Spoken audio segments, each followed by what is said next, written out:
শুভ বিকেল বন্ধুরা। খুবই একটি গুরুত্বপূর্ণ বিষয় নিয়ে বলছি। এই যে গ্যাসের সমস্যা, আজকে আমি একটি ভিডিও পোস্ট করেছি, আপনার দেখতে পাবেন আমার ফেসবুক পেজে দেওয়া আছে।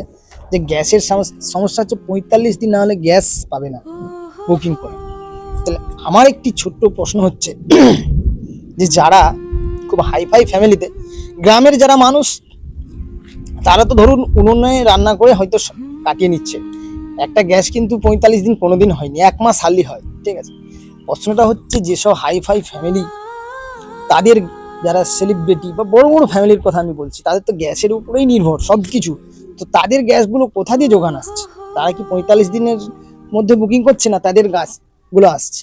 তাহলে মানে হয়রানির শিকার হচ্ছে কিন্তু সাধারণ মানুষ, ঠিক আছে। সাধারণ মানুষ তো প্রত্যেকের কাছে অনুরোধ, আপনাদের সমস্যা আপনারা প্রত্যেকের কাছে মোবাইল আছে, তো প্রত্যেকে তুলে ধরার চেষ্টা করুন, ঠিক আছে। আমি কারোর বিরোধিতা করতে বলছি না, কিন্তু যে পরিস্থিতিতে আছেন, যে সমস্যায় আছেন, সেই সমস্যাগুলো তুলে ধরা আপনাদের নিজেদের একটা দায়িত্ব বা কর্তব্য। যেহেতু মানে প্রত্যেক নাগরিকের ট্যাক্সের টাকাই কিন্তু সবকিছুই চলছে, ঠিক আছে। তা নিজের সমস্যাগুলো তুলে ধরাটা প্রত্যেকেরই কর্তব্য, ঠিক আছে। ধন্যবাদ।